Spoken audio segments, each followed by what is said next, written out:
You know, we're in the midstream transportation business, and the greatest single opportunity, and why in my roughly 35 years in this business, this is the most interesting time we've had, is we have all this tremendous increased production coming from areas, and this is true of across the board, whether you talk about crude oil, natural gas, condensate, or indirectly even refined products.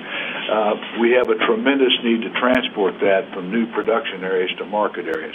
And there are a lot of ways of moving it, and we're primarily a pipeline company, of course, and so the cheapest, most effective, long-term way of moving all these products is by pipeline.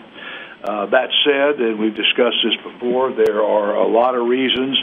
Some of it is infrastructure not being built on a timely basis or permitting delays. Some of it is optionality that producers or others want. But there are reasons why pipelines don't satisfy everybody's need. An outgrowth of that is obviously crude by rail. Another outgrowth of that is the Jones Act. And that's why we're pretty bullish on this area. If you think about it, if you're talking about moving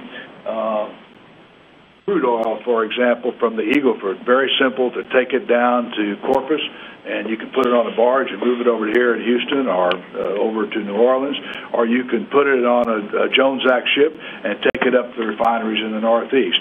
And I'm sure you've seen these figures, and I may be off a little bit on the numbers, but in 2011 there was something like 5,000 barrels a day moving out of Corpus. This year, in 2014, I think the projection is something along the lines of between 350 and 400,000 barrels a day moving out of Corpus.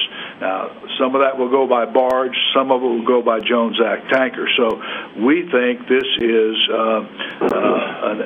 an asset, the Jones Act tankers, that are very important to the energy infrastructure. And there are at least 2 or 3 ways in which they're going to grow. The demand for them is going to grow. One is some of the Bakken crude, as you know, is now being shipped by rail, or at least there's talk of this, going to Oregon and Washington and then going down by ship to the L.A. and San Francisco refineries. We think that will see some growth.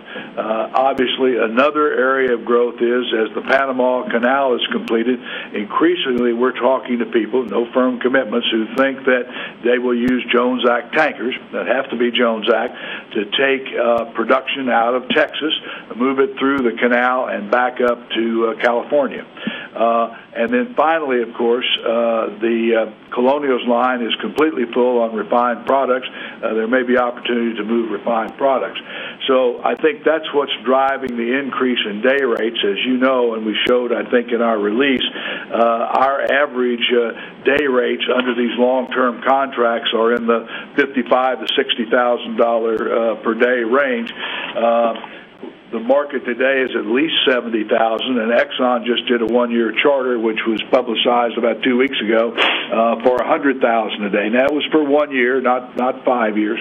But we think there's going to be increased demand. We think this is a nice place to be in. We have a good operator who's doing the operatorship for us.